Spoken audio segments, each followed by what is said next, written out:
যারা নতুন content creator আছে তাদের প্রায় কিছু সমস্যা দেখা যায় যে ভিডিও আপলোড করার পর কপিরাইট এসেছে ভিডিওতে। তো কিভাবে বুঝবেন? আমরা যদি ভিডিও ছাড়ার আগেই বুঝতে পারি যে ভিডিওতে কপিরাইট আছে কি নাই, তাহলে আমাদের জন্য অনেক ভালো হয় এবং এমবিও অপচয় হয় না। তো কিভাবে আমরা ভিডিও আপলোড করার আগে দেখতে পারবো যে ভিডিওতে কপিরাইট আছে কি নাই? আমাদেরকে অবশ্যই একটা অ্যাপ্লিকেশন ডাউনলোড করতে হবে, সেটা হচ্ছে ক্যাপকাট। অনেকেই জানে না যে ক্যাপকাট থেকে ভিডিও কপিরাইট আছে কি না সেটা দেখা যায়। প্লে স্টোর অ্যাপ থেকে ক্যাপকাট অ্যাপটি ডাউনলোড করবেন।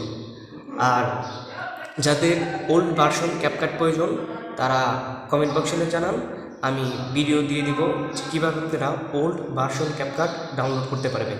ভিডিও অবশ্যই ভালো লাগলে লাইক, কমেন্ট এবং সাবস্ক্রাইব করবেন, যাতে ভিডিও আপলোড করার সাথে সাথে আপনারা দেখতে পারেন।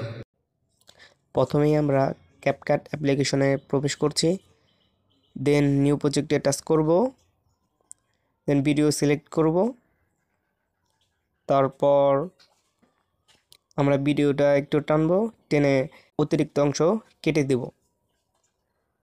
দেন আমরা অডিওতে ক্লিক করব, দেন কপিরাইট চেক ক্লিক করব।